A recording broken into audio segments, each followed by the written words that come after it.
शेतकऱ्यांचे विविध प्रश्न असतील, कामगार मजूर यासोबतच वन जमिनींचे प्रश्न घेऊन, या मागण्या घेऊन लाल वादळ जे आहे ते नाशिक जिल्हाधिकारी कार्यालयावरती धडकले आहेत। शेकडो किलोमीटरची पायपीट करत हे सर्व आंदोलक जे आहेत ते नाशिक जिल्ह्याच्या विविध भागातून इथे काल पोहोचले होते आणि आपण जर बघितलं तर त्यांनी रस्त्यावरच रात्र ही झोपून काढलेली आहे। जिल्हाधिकारी कार्यालयाच्या बाहेर रस्त्यावरच खरं तर हे सर्व आंदोलक जे आहेत ते मुक्कामी आहेत। आपण जर बघितलं तर म्हणजे रात्री इथे चुलिया देखील या पेटल्या गेल्या होत्या, जिथे जागा भेटेल तिथे महिला आंदोलक देखील झोपिया गेल्या होत्या। आणि सकाळी जर आपण बघितलं तर म्हणजे गेल्या 3 ते 4 दिवसांपासून नाशिकच्या किमान तापमानात देखील घट झाल्याचं बघायला मिळत आहे आणि या थंडीमध्ये सकाळी सकाळी अशा शेकोट्या देखील पेटल्याचं बघायला मिळत आहे।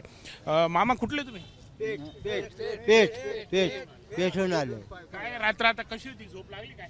हा, काची झोप लागले, पण मग ते आम्हाला ते काही जरी झालं तरी 8 दिवसाचा आम्ही शिदा पाणी घेऊन आलोय आणि आम्ही अजूनही किती दिवस राहू शकतो। काय विषय, काय मागण्या आता? आमचे बरेच 7-8 मागण्या आहेत शेतकऱ्यांसाठी, गरिबांसाठी।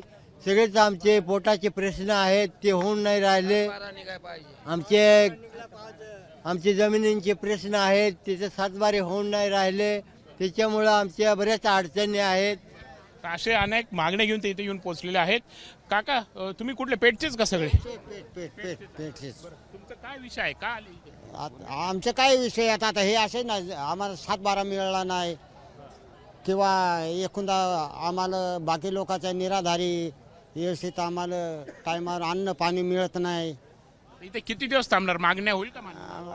मागण्या काय सांगता येणार नाही आम्हाला। असंच 17-12 आम्हाला आठवून उठत नाही ना, आम्हाला ते मागण्या देतच नाही ना।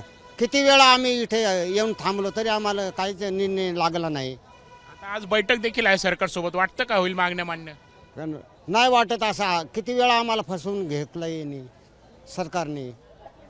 एकंदरीत आपण बघत आहोत की एकीकडे आज यांच्या मागण्यांबाबत बैठक ही बोलण्यात आलेली आहे शासन स्तरावरती, मात्र मागण्या निघेल की नाही याबाबत यांच्या मनामध्ये अनेक अजून प्रश्न देखील आहेत। सोबत आम्ही 7 दिवसांचा शिदा हा देखील घेऊन आलेलो आहोत। आम्ही आमच्या मागण्या जोपर्यंत मान्य होत नाही तोपर्यंत आम्ही इथून उठणार नाही असा इशारा खरं तर त्यांच्याकडून देण्यात आलेला आहे। आता सरकार या आंदोलकांच्या मागण्या पूर्ण करण्यामध्ये किंवा त्यांच्या मागण्यांबाबत कसं विचार करतंय हे पाहणं महत्त्वाचं ठरणार आहे। कॅमेरामॅन मयूर बारगजेसह प्रांजल कुलकर्णी, एबीपी माझा, नाशिक। एबीपी माझा, उघडा डोळे बघा नीट।